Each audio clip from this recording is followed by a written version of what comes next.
जब मेरी खाला मेरा रिश्ता मांगने हमारे घर आई तो तब मैं 9वीं क्लास में पढ़ती थी और शादी तो बिल्कुल नहीं करना चाहती थी।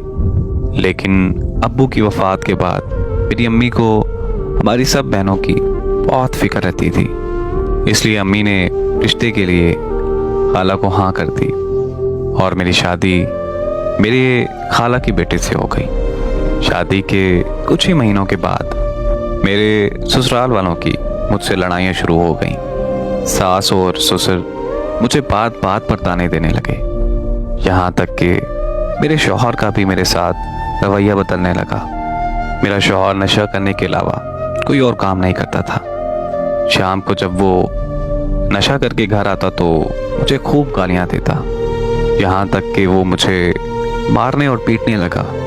लेकिन मैं सब बर्दाश्त कर जाती थी, क्योंकि हमारी परवरिश ही ऐसे ख़ानदान में हुई है जहाँ एक औरत को ये सब बर्दाश्त करना पड़ता है। यहाँ तक कि मैं अपनी अम्मी को भी कुछ नहीं बताती थी, क्योंकि अब्बू की वफ़ात के बाद वो खुद भी बहुत बीमार रहती थी। इन लड़ाई झगड़ों को चलते चलते 1 साल से ज़ायद का वक्त हो चुका था। मुझे अल्लाह ने बेटा दिया तो मुझे लगा कि अब सब ठीक हो जाएगा, लेकिन ठीक होने के बजाय झगड़े मज़ीद बढ़ने लगे और मेरी बर्दाश्त की हद ख़त्म होने लगी।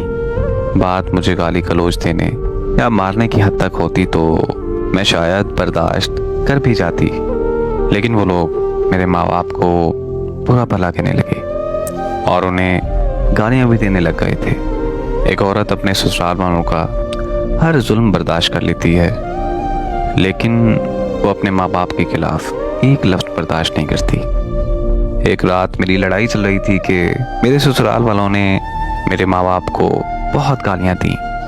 मुझसे बर्दाश्त ना हुआ तो मैंने भी आके अच्छी खासी सुना दी, जिसकी वजह से मेरे शौहर और ससुर ने मुझे छत से धक्का दे दिया। मुझे याद है वो रात जब मैं खून से लथपथ पड़ी थी और किसी एक को भी मुझ पर तरस नहीं आ रहा था। तब मेरी माँ आकर मुझे अस्पताल लेकर गई। मैं तो बच गई, लेकिन मेरे पेट में जो बच्चा था वो नहीं बच पाया।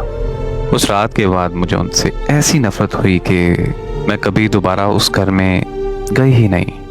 मेरा शौहर मुझे तलाक नहीं दे रहा था तो मैंने अदालत में केस करके उससे खुला ले ली। खुला के बाद उसे एहसास हुआ कि उसने मेरे साथ कितना गलत किया। अब वो बहुत पछताता है और मुझसे माफ़ी का तलबगार भी है। मेरी तो जो ज़िंदगी बर्बाद होनी थी वो तो हो गई, उसके लिए शायद मैं उसे माफ़ कर भी देती, लेकिन वो और उसके घर वाले मेरे बच्चे के कातिल हैं और उस कत्ल के लिए मैं उन्हें कभी माफ़ नहीं करूँगी।